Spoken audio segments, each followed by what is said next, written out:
The small boy's tortured screams pierced the cold air of the dim chamber as alien overlords increased the electric shocks, ripping through his frail human body. Leather straps dug into the child's wrists and ankles, immobilizing him on the metal torture rack. Blue eyes shimmered with unshed tears of agony and defiance as he gritted his teeth, determined not to betray his species to these cruel beings. "Where are the hidden human rebel bases located, you primate filth?" Primus, the grey alien commander, spat, looming over the restrained boy. "If you do not comply, we will capture and torture your mother and father next, make you watch their suffering, then execute your entire pathetic family." 12-year-old John Walker inhaled a shaky breath and raised his chin. He knew the fate of the fledgling human resistance hinged on him staying silent through this excruciating alien interrogation. Primus slapped a long grey hand across John's bruised cheek. "Raise the voltage to maximum levels. Break this stubborn creature," Primus growled to his subordinate. "Fry the human child's nerves until he squeals every secret." "Sir, this voltage could stop the young human's heart. It may be too—" The subordinate hesitated. Primus whirled and slammed a fist into the subordinate's face, knocking him back. 1 week earlier, John had been a happy kid, living safely with his xenobiologist parents on a remote space station run by various alien scientists. The human family kept a low profile to avoid drawing the cruel Rizian aliens' attention. But then John overheard a secret Rizian plot to seize the station's advanced tech to oppress the galaxy. Before John could warn anyone, the Rizians found and abducted him.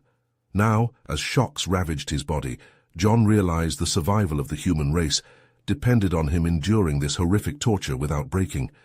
Because if he failed, the evil Rizians would gain the power to eradicate humanity forever. The metal door slammed shut as Primus and his subordinate stormed out, leaving John shattered and drifting in and out of awareness, alone in the dark chamber. His breaths came shallow and shaky. The searing pain from the torture seemed to pulse through every nerve ending. But then, emerging through the haze of agony, memories of Uncle Mike's training flashed in John's mind. Mike drilling the young boy on with standing interrogation, escaping restraints, pushing through pain to complete the mission, no matter what. John's eyes snapped open with renewed focus. He had to get free. Humanity needed him. Recalling Uncle Mike's lessons, John twisted his hand and dislocated his thumb with a sharp jolt. He bit back a scream, then slipped his hand out from the metal cuff. He repeated the process on the other side, then sat up, freeing his ankles. John slid off the table and stumbled to the door. Locked, of course, but Uncle Mike had taught him to always have a lockpick. He retrieved a small hairpin hidden in his shoe and picked the lock with trembling hands. The door clicked open. John crept into the dimly lit hall, straining his ears. 2 Rizian guards approached, deep in conversation. "Admiral Zorgon will be arriving within the hour to inspect progress on the weapon."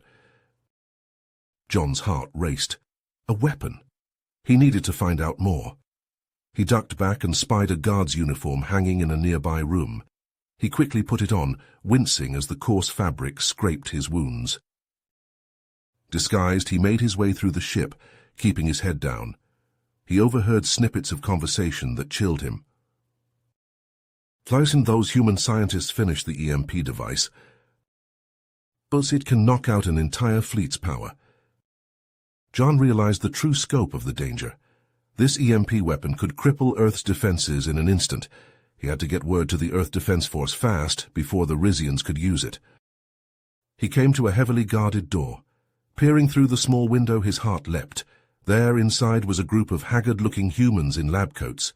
He recognized the famous Dr. Lara Simmons among them. They must be the kidnapped scientists being forced to create the Rizian weapon. John knew he had to free them, but first he needed to contact help. He slipped away, searching for a communications room. He didn't have much time. Admiral Zorgon would be here within the hour. John's heart pounded as he slipped into the communications center, the Rizian guard uniform scratching against his skin. He approached the nearest console and spoke with a gruff voice. "Urgent message for Admiral Zorgon." The Rizian technician turned, narrowing his eyes. "Authorization code?" John rattled off the code he'd overheard earlier, praying it would work. The technician hesitated, then nodded, stepping aside. As soon as the technician turned his back, John locked the door and lunged for the console. His fingers flew across the keys, hacking into the system like Luke had shown him during their late-night coding sessions. Come on, John muttered, sweat beading on his forehead. He dug deeper into the Rizian files, his eyes widening at what he found. Intercepted transmissions, jammed signals. The Rizians had been blocking all cries for help. And there, buried in a maze of encryption, were the plans for the EMP weapon. John's blood ran cold as he read the details. This weapon could wipe out Earth's defenses in a heartbeat. Just as he opened a channel to send a distress signal, alarms pierced the air. John flinched as Primus's enraged voice echoed through the intercom. "The human prisoner has escaped. Find him and bring him to me alive." Shit! John slammed his fist on the console. He couldn't risk sending the signal now. Instead, he jammed a portable drive into the console and downloaded the encrypted files. As the download bar crawled towards completion, John erased his digital footprints with a few keystrokes. The download finished just as heavy footsteps thundered towards the door. John ripped out the drive and stuffed it into his pocket. He glanced around the room, searching for another way out. There, an air vent in the ceiling. John dragged a chair over and climbed up, prying open the vent cover. He hauled himself inside just as the door burst open, slamming against the wall. Barely daring to breathe, John belly crawled through the cramped vent, his heart pounding against his ribs. He had to get back to the scientists. He dropped out of the vent into a deserted corridor, only to come face to face with a group of Rizian soldiers. They stared at each other for a split second before John reacted. He charged forward, ducking under the first soldier's punch and slamming his elbow into the Rizian's gut. As the soldier doubled over, John grabbed his blaster and fired at the others. 2 went down, but the third managed to get a shot off, grazing John's shoulder. John gritted his teeth against the searing pain and lunged, tackling the soldier to the ground. They grappled for the blaster, rolling across the floor. John's hand found the Rizian's throat and squeezed. The soldier's eyes bulged as he scrabbled at John's fingers. He sprinted down the corridor, following the route back to the imprisoned scientists. Blaster fire whizzed past his head as he ducked and weaved, returning fire over his shoulder. Finally, he reached the door to the scientists' prison. It was open, with unconscious Rizian guards sprawled on the floor. Hope surged in John's chest as he rushed inside. Dr. Simmons looked up, her eyes widening. "John, thank God!" John pulled out the portable drive and pressed it into her hand. "This has evidence of everything the Rizians are planning. You have to get this to Earth. Warn them about the weapon." Dr. Simmons nodded, her face set with determination. "What about you?" John glanced back at the door, hearing the approaching soldiers. "I'll buy you some time. Get the others to the escape pods." Dr. Simmons hesitated, then turned to the others. "You heard him. Let's move." As the scientists fled down the corridor, John took up position by the door, blasters at the ready. He could hear the pounding of Rizian boots getting closer. The first Rizian soldier appeared in the doorway, and John opened fire. John's heart raced as Rizian boots thundered closer. He fired his stolen blasters at the incoming soldiers, dropping several with well-placed shots. But there were too many. He needed an escape route, fast. A glint of metal caught his eye, a ventilation shaft in the ceiling, perfect for his small frame. John launched himself up, grabbing the grate and hauling it open. Blaster fire peppered the wall where he'd just been standing. He crawled into the tight ducts, adrenaline pumping through his veins. The metal dug into his hands and knees as he shimmied through the narrow passage, following the station layout he'd memorized. Voices echoed through the vents, angry, arguing. John paused, straining to listen. "Escaped? This is unacceptable, Primus." "Spare me your excuses." Zorgon's voice dripped with contempt. "This human child has made fools of us." "We must accelerate our attack on Earth," Primus urged. "Launch now before they can prepare." "Agreed. Ready the fleet, we strike within the hour. John's blood ran cold. He had to warn Earth, and fast. He crawled faster, ignoring the pain of his previous injuries. A dozen elite Rizian guards stood in formation, plasma rifles aimed right at him. And at their head, a smug grin on his face, was Primus. "Did you really think you could escape, human?" Primus sneered. "You're nothing but a weak, pathetic child." John slowly straightened, squaring his shoulders. Uncle Mike's words echoed in his mind. "Never let them see your fear." "You underestimated me once," John said, voice steady. "You won't make that mistake again." John moved, a whirlwind of strikes and kicks, taking down the disoriented guards with brutal efficiency. A plasma bolt seared past his ear as he rolled, snatching up a fallen rifle. There, a small fighter ship just a few yards away. John sprinted for it, leaping over the groaning bodies of the guards. John vaulted into the cockpit, fingers flying over the controls. The engines roared to life. He gripped the controls, heart in his throat. Primus staggered to his feet, murder in his eyes. He raised his rifle, aiming right at John. The ship screamed out of the hangar a split second before the plasma bolt scorched the hull. John didn't dare breathe until the station was a dwindling speck behind him. Earth? He had to reach Earth, warn them about the coming invasion. His family, his friends, the entire human race was counting on him. John pushed the throttle to full, the starfield blurring around him. He prayed he wouldn't be too late. John's stolen fighter rocketed away from the Rizian station, stars blurring into streaks as he pushed the engines to their limits. His hands flew over the controls, adrenaline still pumping through his veins.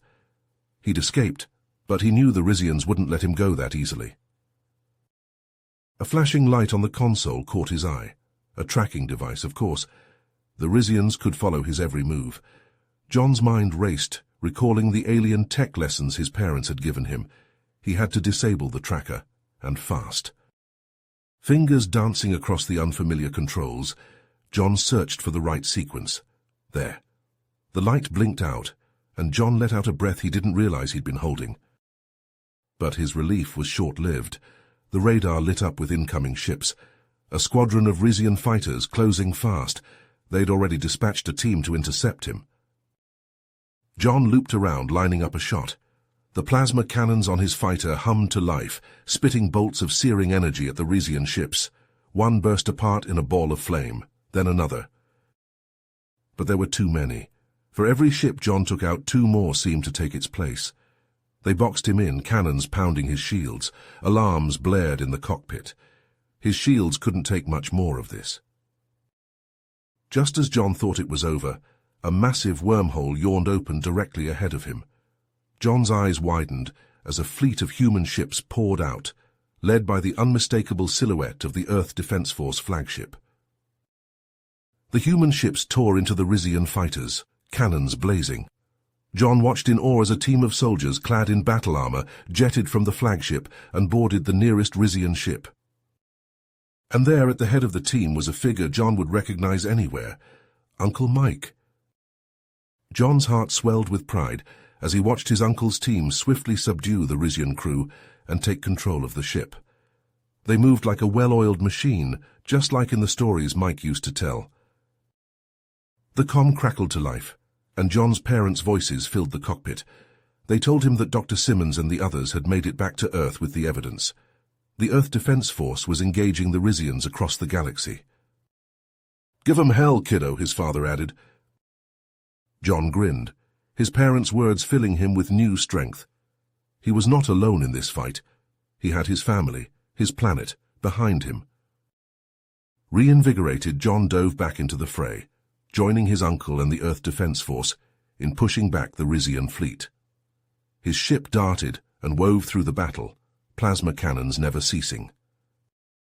Side by side, humans and Rizians clashed in a desperate battle for the fate of the galaxy, and at the heart of it all, one young boy, fighting with everything he had to protect his home and his people. The battle raged on, the fate of humanity hanging in the balance. But John knew deep in his bones that this was only the beginning. The Rizian invasion was coming, and Earth needed every second he and the Earth Defense Force could give them. John gritted his teeth, Uncle Mike's words echoing in his mind as he charged headlong into the fight. No matter the odds, humanity would never stop fighting. They would never surrender. The battle raged on, a maelstrom of plasma fire and exploding ships. John, hands tight on the controls of his stolen fighter, wove through the chaos, his Uncle Mike's team close behind. Suddenly a voice crackled over the comm. New orders from EDF Command. Infiltrate the Rizian flagship. Capture Admiral Zorgan alive. He's the key to stopping the EMP weapon aimed at Earth. John's heart raced. This was his chance to prove himself, to save his homeworld. He keyed the comm. Uncle Mike, I know that ship inside and out. Let me join the mission. There was a pause, then Mike's gruff voice. All right, kid. Your knowledge could give us the edge we need. Stick close and follow orders. The team docked with the flagship, a hulking behemoth bristling with cannons. John inputted his stolen access codes, and the airlock hissed open. Inside, they split into two groups. Mike and half the soldiers headed for the bridge to secure Zorgan. John led the rest towards the EMP weapon. They moved swiftly through the corridors, John's memory guiding them. But the ship was on high alert. Elite Rizian guards appeared at every turn, plasma rifles blazing. John ducked behind a bulkhead, his team pinned down by heavy fire. He racked his brain, then remembered a tactic Uncle Mike had taught him. Flashbangs on my mark, John whispered over the team comm. Their helmets auto-polarize. It'll blind them for a few seconds. That's our opening. The team readied the grenades. John held up 3 fingers, then 2, then 1. The flashbangs detonated, filling the corridor with blinding light. The Rizian guards staggered, their visors opaque. John and his team charged, mowing down the disoriented Rizians with precise shots. They leapfrogged forward, covering each other. Finally, they reached the EMP control room.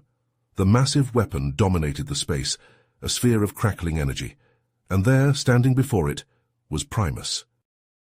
The Rizian commander sneered, a platoon of soldiers at his back. You've caused me enough trouble, human filth. This ends now. John scanned the EMP, searching for any weakness. There, a hairline fracture in the power core casing. A precise shot could destabilize the entire device. He lined up his rifle, finger on the trigger, but Primus saw him, saw what he intended. With a roar of rage, the Rizian charged, plasma rifles spitting fire. Time seemed to slow. John breathed out, crosshairs centered on that crucial weak point. He squeezed the trigger. The rifle kicked against his shoulder. At the same instant, a searing lance of pain erupted in his left arm. Primus's shot had found its mark. The plasma bolt struck the power core dead center. For a heartbeat, nothing happened. Then, with a blinding flash, the EMP weapon detonated. A wall of force slammed into John, hurling him backwards. He hit the deck hard. The wind knocked from his lungs. Alarms shrieked as the flagship shuddered, secondary explosions ripping through its hull. John struggled to his feet, cradling his wounded arm. Around him, Rizian soldiers lay dead or dying, the EMP's destruction having torn through their ranks. As there, amid the wreckage, was Primus. The Rizian commander staggered upright, his armor scorched and dented. He locked eyes with John, pure malevolence in his gaze. Impossible, Primus snarled, raising his rifle with trembling hands. I'll kill you myself, you wretched— The bridge is secure. We have Zorgan in custody. Looks like you did it, kid. The EMP is dust. John managed a pained grin. Learned from the best, Uncle Mike. Mike laughed, then keyed his comm. Earth Defense Command, this is Alpha Team. Mission accomplished. Repeat, mission accomplished. The EMP weapon is destroyed, and Admiral Zorgan is in custody. Requesting immediate extraction. As medics tended to John's wound and the extraction ship docked, he looked out at the fading battle. Earth had won this fight. But deep in his gut, John knew this was only the beginning. The Rizians would be back, and he would be ready for them. No matter what it took, John swore he would keep fighting. For his family, for his homeworld, for the future of the human race. This was his mission now, and he would not fail. The ringing in John's ears slowly faded as he blinked away the spots dancing in his vision. He pushed himself up to his elbows, ignoring the sharp pain lancing through his injured shoulder. The acrid scent of smoke and burning metal filled his nostrils, and the deck plates beneath him vibrated with the force of secondary explosions ripping through the ship. John staggered to his feet, his gaze sweeping over the devastation. The once pristine chamber was now a twisted wreck of mangled metal and sparking wires. And there, pinned beneath a massive support beam, lay the lifeless body of Primus, his sightless eyes staring up at the flickering lights. A hand gripped John's uninjured arm, steadying him. He turned to see Sergeant Hawkins, his face streaked with soot and blood. "We did it, kid. The EMP is toast. The others are reporting in now. A few bumps and bruises, but no casualties." John nodded, relief flooding through him. But there was no time to celebrate. They still had to get off this ship and make sure Uncle Mike had secured Zorgon. As if on cue, Mike's voice crackled over the comm. "Alpha Team, this is Bravo. We have Zorgon in custody. Repeat, the bridge is secure. Rendezvous at—" The deafening boom cut off Mike's words. The ship lurched violently, throwing John and Hawkins to the deck. Alarms blared, the lights switching to pulsing red. "Report," Mike barked over the comm, his voice strained. "Bravo Team, this is Alpha," Hawkins responded, hauling himself upright. "What the hell was that?" "A bomb," Mike said grimly. "Some fanatic loyal to Zorgon must have had it hidden on the bridge. Engines are critical, life support failing. We need to evacuate now." John pushed himself to his feet, adrenaline surging through his veins. "What about Zorgon?" "We've got him," Mike assured. "But none of that will matter if we don't get off this ship. All teams proceed to escape pods. Move." John and Hawkins rallied their team, helping the wounded to their feet. They half ran, half stumbled through the shuddering corridors, the air growing thin and stale as life support systems failed. As they rounded a corner, they came face to face with a group of Rizian soldiers, their weapons drawn and faces tight with fear. For a heartbeat, the two groups stared at each other down the barrels of their guns. John's mind raced. If they fought here now, they'd all die. He had to do something. Slowly he lowered his rifle and stepped forward, hands raised. The Rizian soldiers tensed, fingers tightening on triggers. "Wait," John said in halting Rizian, the language foreign on his tongue. "We don't have to do this." "And you've killed ours," John countered. "But right now none of that matters. This ship is going down. If we fight, we all die. Is that what you want?" The Rizian soldiers glanced at each other, uncertainty flickering in their eyes. John pressed on. "I've worked with your people. On the research station, we're not so different. We all just want to survive. Please, let us go and you can go too. There's no need for more death today." John let out a breath he hadn't realized he'd been holding. He nodded to Hawkins, and together, the two groups moved down the corridor, a fragile truce holding between them. They reached the escape pods, just as another explosion rocked the ship. Rizian and human alike piled into the pods, strapping themselves in. John found himself shoulder to shoulder with a Rizian soldier, their past animosity forgotten in the face of shared survival. The pods jettisoned, shooting away from the dying ship. John craned his neck, peering out the small viewport. The Rizian flagship hung in space, flames billowing from gaping holes in its hull. As John watched, the ship seemed to crumple in on itself, then exploded in a blinding flash of light. John slumped back in his seat, exhaustion and pain catching up to him all at once. They had won. Against all odds, they had struck a blow against the Rizian threat. But as the pod hurtled towards the waiting Earth fleet, John knew their fight was far from over.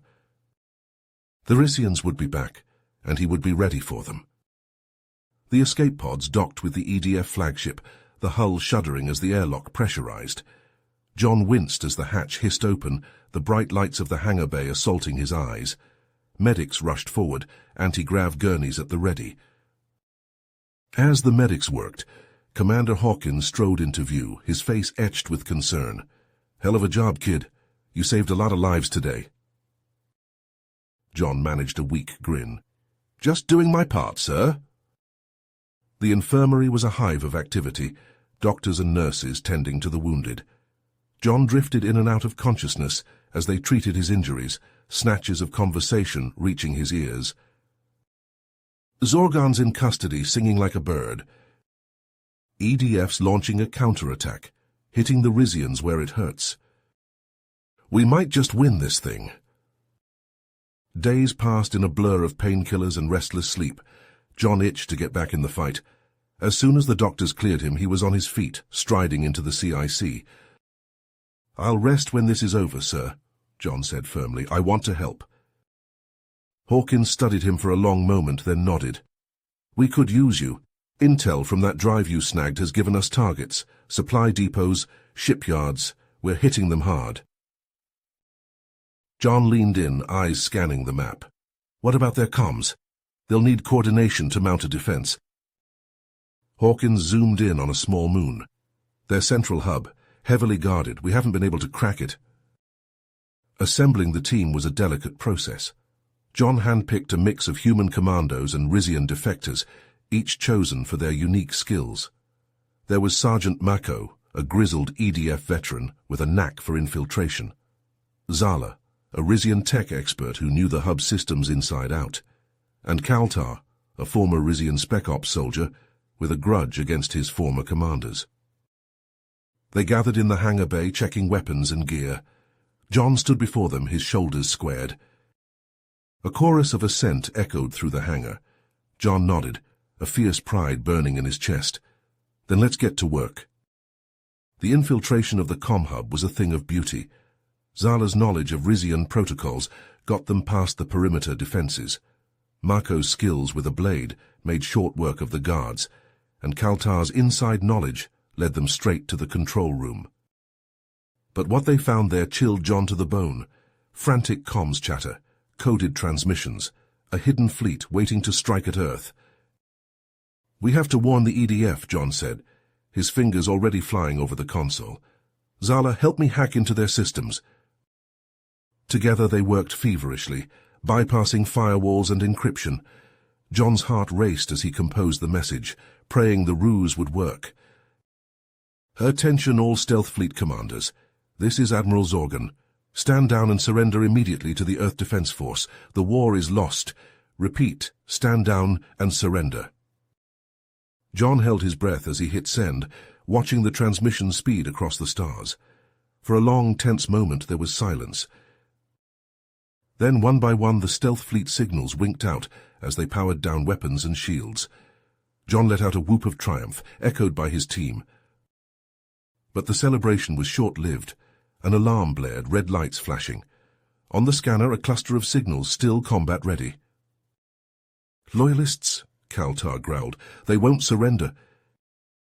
John checked his weapon, jaw tight. "Then we'll have to hold them off until the EDF gets here. Defensive positions now." They scrambled to fortify the control room, overturning consoles for cover. John's heart hammered in his chest as he watched the Loyalist ships close in. This was it. The final stand. "EDF reinforcements are en route," Mako reported, hunched over a comm unit. "ETA 10 minutes. "Then we hold for 10 minutes, John said grimly, sighting down his rifle. "Whatever it takes." The first shots impacted the hub's shields, making the whole structure shudder. John returned fire, his shots precise and controlled. Beside him, his team fought with equal determination, human and Rizian, side by side.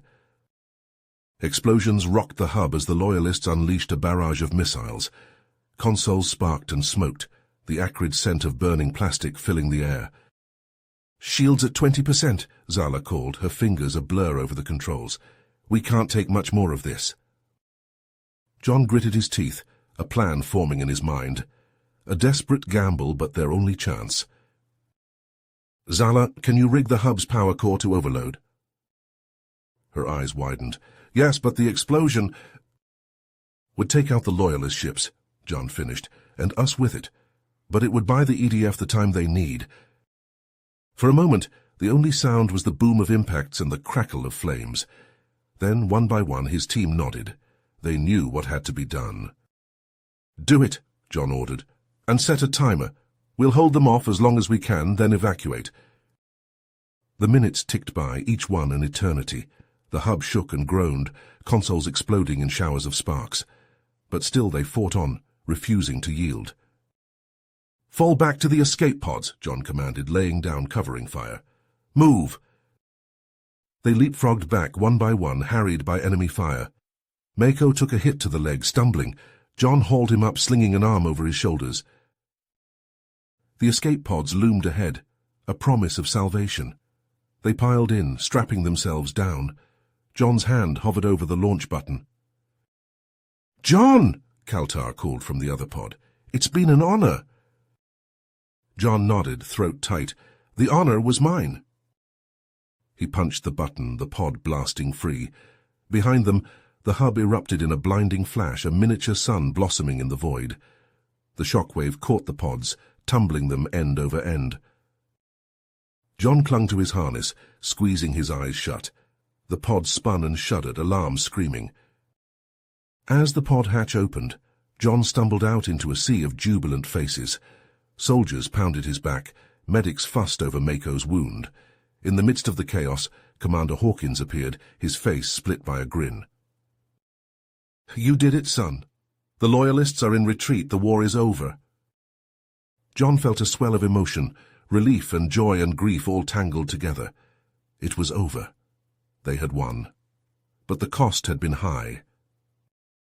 He thought of his team, of Kaltar and Zala and all the others who had fought and bled and died. He thought of his parents, safe on Earth, and of Luke and his other friends, waiting for news. And he thought of the future, a future free from war and fear, a future where humans and Rizians could live in peace. There was still much work to be done, rebuilding diplomacy, healing the scars of war. But for now, in this moment, John allowed himself to hope. He stood a little straighter, ignoring the ache of his wounds. Whatever came next, he would face it head-on, for he was John Walker, son of Earth, and he would never stop fighting for what was right. John's pulse pounded in his ears as the Loyalist ships closed in, their sleek black hulls glinting in the starlight. He barked orders to his team, positioning them at key junctures and choke points throughout the communications hub. They worked with practiced efficiency, setting up makeshift barricades and priming their weapons for the impending onslaught. The hub shuddered as the first boarding pod impacted, its reinforced tip piercing the outer hull like a hot knife through butter. John readied his rifle, aiming down the corridor as the pod's hatch hissed open. A squad of elite Rizian soldiers poured out, their armor as black as the void of space. "Open fire," John yelled, squeezing the trigger. His team unleashed a hail of plasma bolts, the superheated projectiles searing through the air. The Rizians returned fire, their own weapons spitting deadly energy. The battle devolved into a brutal close-quarters fight, the corridors of the hub becoming a labyrinth of death and destruction. John led from the front, his rifle barking as he advanced, taking down Rizian after Rizian with precise shots. But the Loyalists kept coming, their numbers seeming endless. John's team was forced to fall back, giving ground room by room, corridor by corridor. The air grew thick with the acrid smell of burning plastic and ozone. In the midst of the chaos, a figure emerged from the smoke, a figure John had hoped never to see again. Primus, his once pristine armor scorched and dented, his face a twisted mask of rage and pain. John raised his rifle, but Primus was faster. He lunged forward, knocking the weapon aside and slamming into John with the force of a freight train. They tumbled to the ground, grappling and punching, their armor clanging with each blow. "I think you've won," Primus hissed, his hands wrapping around John's throat. "You think you can defeat us? I have a surprise for you, human." John gasped for air, his vision starting to tunnel. With a burst of desperate strength, he brought his knee up, slamming it into Primus's groin. The Rizian howled in pain, his grip loosening. John rolled, reversing their positions and pinning Primus to the floor. Primus laughed, a sound devoid of mirth, a self-destruct device hidden in the hub's power core. "In minutes, this entire place will be nothing but atoms, and you and your team will die with it." John's blood ran cold. He looked up, meeting the eyes of his team. They had heard every word. "Go," John yelled. "Find that device." As his team rushed to obey, John turned back to Primus. "Where is it? Tell me." Primus just laughed, spitting blood. "You'll never find it in time. I've won, human. Even in death I've beaten you." John's mind raced, his fingers flying over his wrist computer, desperately hacking into the hub's systems. He had to find that device, had to stop it. But the Rizian encryption was unlike anything he'd seen before. Primus's laughter grew, a maddening sound. "Tick-tock, human, tick-tock." John's heart hammered, his breath coming in ragged gasps. This couldn't be how it ended. Not after everything they'd been through. Not when they were so close. And then a shout over the comm. "John, we found it." "We're trying," came the response. "But the encryption, it's too complex." John looked down at Primus, at the triumphant gleam in his eyes, and he knew what he had to do. He rose, pulling Primus up with him. The Rizian struggled, but John's grip was iron. "Come on," John growled, dragging Primus towards the hub's central control room. "Let's see how good your encryption really is." They stumbled into the control room, the hub's systems blaring warnings and alerts. John shoved Primus into a chair, then turned to the main console, his fingers dancing over the keys.